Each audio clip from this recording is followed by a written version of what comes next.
Boris, welcome to the Peace One Day broadcast. Thank you for inviting us. It's a real pleasure to meet you. Same here.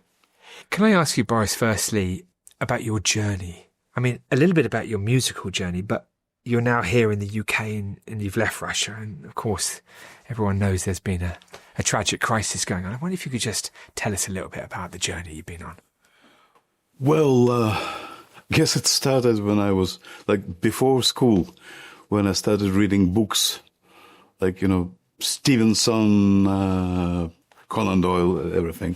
And suddenly I realized the world is much bigger than I thought.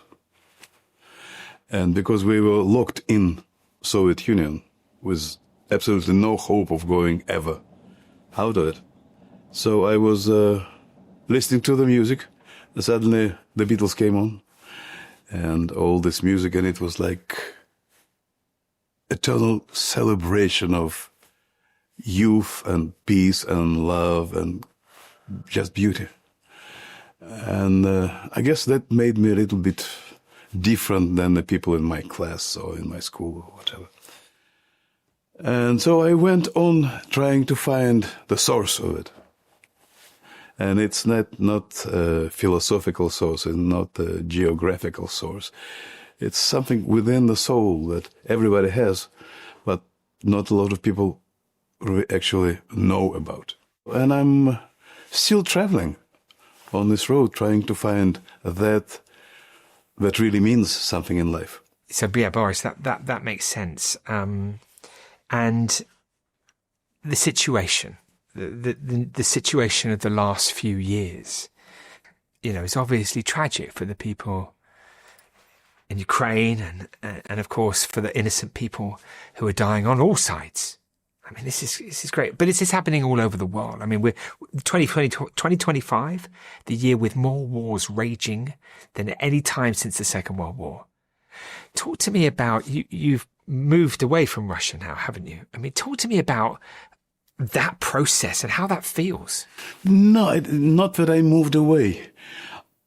Since the end of the 80s, when I came over and did a record with Dave Stewart, I realized that London is a place that suits me totally, suits me fine. That's where I want to be, because all the people and the vibe is here.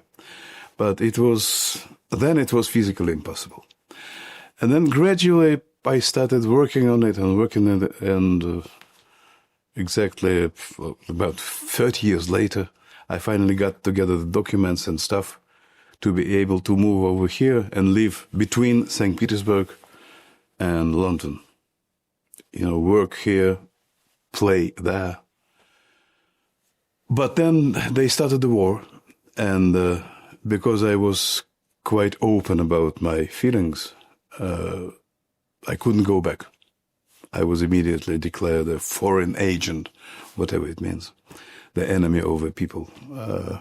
I mean, that's all right, because 2 million people have moved out. I mean, 2 million Russian people all over the world scattered, and they need somebody to sing to them.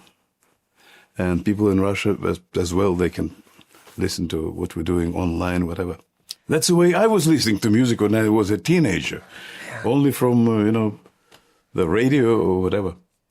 Many people know about your story, but some people might not realize. I mean, you are like one of the great living writers, one of the great poets of your country. I mean, I know it might be difficult for you to agree because it's you, but I mean, it's incredible. And I wonder, through your work, how you feel about the situation of not being able to go back to the motherland. I mean, how does all that feel, and how much does it influence your work?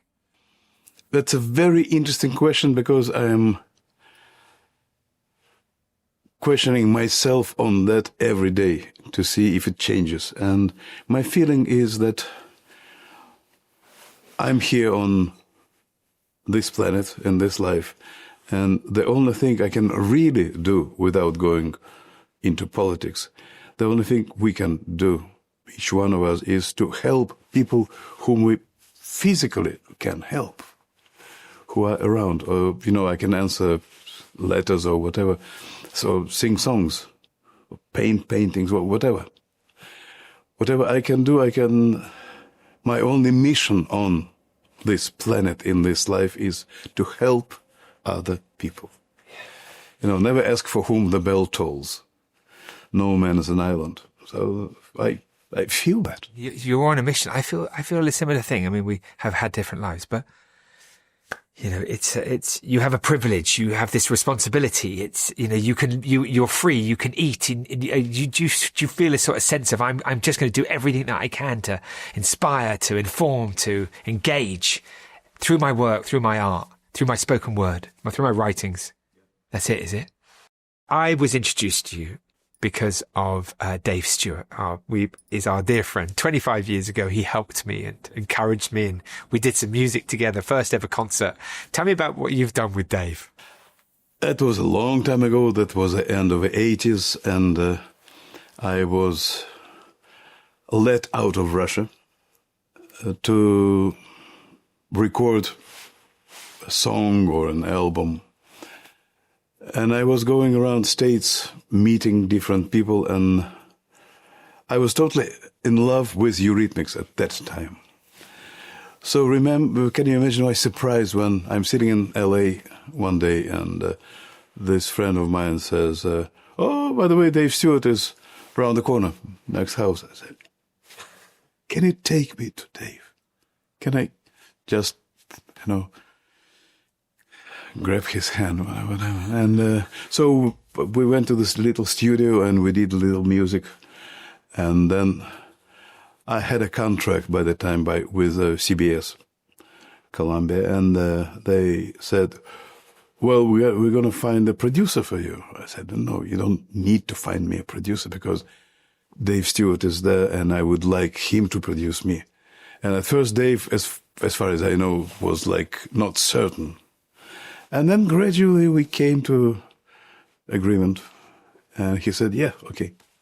Amazing. It was a fairy tale, nothing less. Yeah. And you've been great friends and you've collaborated ever since. Yes. Peaceday, 21 September. Happy Peaceday, of course. Why, I mean, when Dave said you must ask Boris, we asked you, you said immediately yes, that you would sing for the Day of Peace. Why is a day like this so important to you? Because peace is one condition that enables people to create. It's hard to create when you're killing somebody. You don't have time or inclination for that, usually. And I strongly believe that education and creation are the main things that people need to put their energy to. And you're going to sing a song, which we're very grateful. What's the song that you're going to sing? The song that I have in mind is, basically it's always about the situation here and now, how the person feels when he is not satisfied with what's going on, and he doesn't know what to do, but he's saying, well, I need to be better. We all need to be better. And the name of that song? Little Blue Light. Little Blue Light. Let's listen to it now. Thanks, Boris. It's such a pleasure to meet you. Thank you.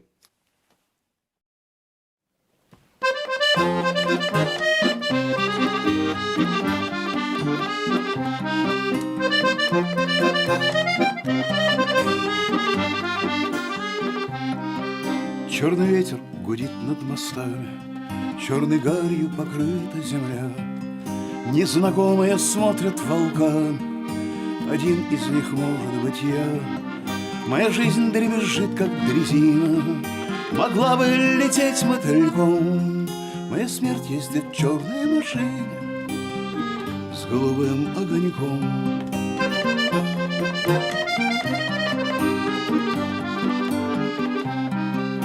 Не корите меня за ухарство, не стыдите разбитым лицом. Я хотел бы венчаться на царство или просто ходить под венцом.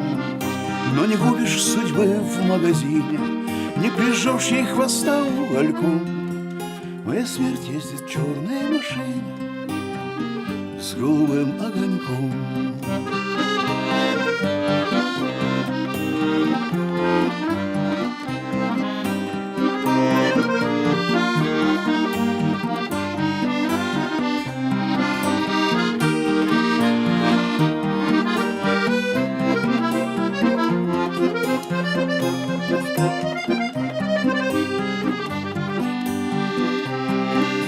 Мне не жаль, что я здесь не прижился, не жаль, что родился и жил.